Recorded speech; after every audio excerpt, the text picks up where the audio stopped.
ನಮಸ್ತೆ. ಈ ವಿಡಿಯೋವನ್ನು ವೀಕ್ಷಿಸುತ್ತಿರುವ ಎಲ್ಲ ನನ್ನ ರಾಯರ ಭಕ್ತರಿಗೂ ವಂದನೆಗಳು.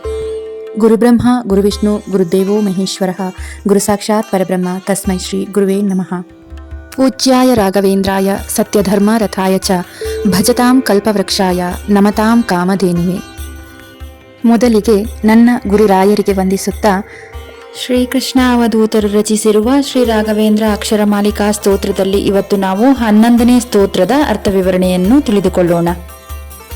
ಏಕಾಂತ ಭಕ್ತಾಯ ಮಾಕಾಂತ ಪಾದಾಬ್ಜ ಉಚ್ಚಾಯ ಲೋಕೆ ನಮಸ್ತೆ ವಿಭೋ ಶ್ರೀರಾಘವೇಂದ್ರಾರ್ಯ ಶ್ರೀರಾಘವೇಂದ್ರಾರ್ಯ ಶ್ರೀರಾಘವೇಂದ್ರಾರ್ಯ ಪಾಹಿ ಪ್ರಭೋ.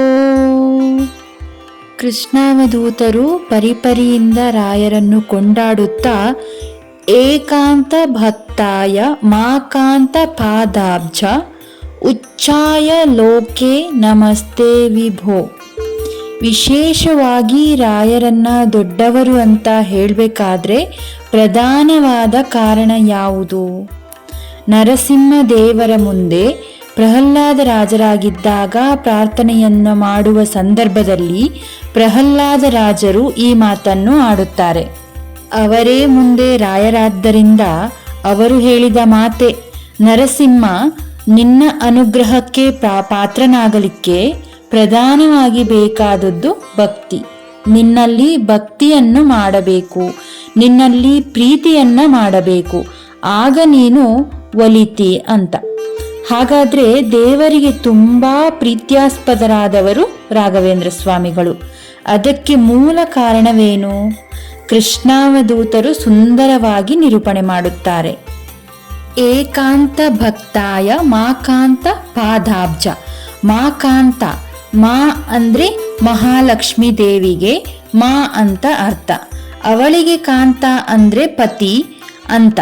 ಮಾಕಾಂತ ಅಂದ್ರೆ ಶ್ರೀಪತಿ ಅಂತ ಅರ್ಥ. ಪಾದಾಬ್ಜ, ಶ್ರೀಪತಿಯ ಪಾದ ಅಬ್ಜ ಅಂದ್ರೆ ಕಮಲಗಳು. ಪರಮಾತ್ಮನ ಪಾದ ಕಮಲಗಳಲ್ಲಿ ಏಕಾಂತ ಭಕ್ತಾಯ ಸದಾ ಮನಸ್ಸನ್ನ ಇಟ್ಟಂತಹ ಏಕಾಂತ ಭಕ್ತರು. ಶಾಸ್ತ್ರದಲ್ಲಿ ಏಕಾಂತ ಎಂಬ ಪದವನ್ನು ರಹಸ್ಯ ಎಂಬ ಅರ್ಥದಲ್ಲೂ ಬಳಸುತ್ತಾರೆ. ಏಕ ಏವ ಅಂತ, ಅಂತಿಕ ಅಂದ್ರೆ ಭಗವಂತನೊಬ್ಬನೇ ನನಗೆ ರಕ್ಷಕ, ಇನ್ಯಾರೂ ಅಲ್ಲ ಅನ್ನುವ ಅಭಿಪ್ರಾಯದಲ್ಲಿ ಏಕಾಂತ ಭಕ್ತರು ಅಂತ ಕರೀತಾರೆ. ಅಂದ್ರೆ ಅವರು ಏನೇ ಆದರೂ ದೇವರನ್ನ ಬಿಟ್ಟು ಬೇರೆ ಯಾರನ್ನು ಬೇಡುವುದಿಲ್ಲ. ದೇವರಲ್ಲಿ ಇಟ್ಟ ನಂಬಿಕೆಯನ್ನು ಸ್ವಲ್ಪವೂ ಕಡಿಮೆ ಮಾಡಿಕೊಳ್ಳುವುದಿಲ್ಲ. ಅವರು ಏಕಾಂತ ಭಕ್ತರು. ಆ ಮಾತನ್ನು ಕೃಷ್ಣಾವಧೂತರು ನಮ್ಮ ರಾಯರಿಗೆ ವಿಶೇಷಣವಾಗಿ ಕೊಟ್ಟಿದ್ದಾರೆ. ನೀವು ಎಂಥವರು ಅಂದ್ರೆ ಮಾಕಾಂತ ಪಾದಾಬ್ಜ.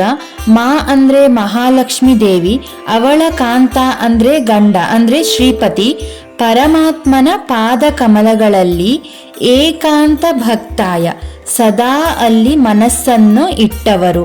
ಅಂತಹ ನೀವು ಉಚ್ಚಾಯ ಲೋಕೆ ನಮಸ್ತೆ ವಿಭೋ. ಲೋಕದಲ್ಲಿ ಬಹಳ ಉನ್ನತ ಸ್ಥಾನದಲ್ಲಿದ್ದೀರಿ. ಯಾಕೆ?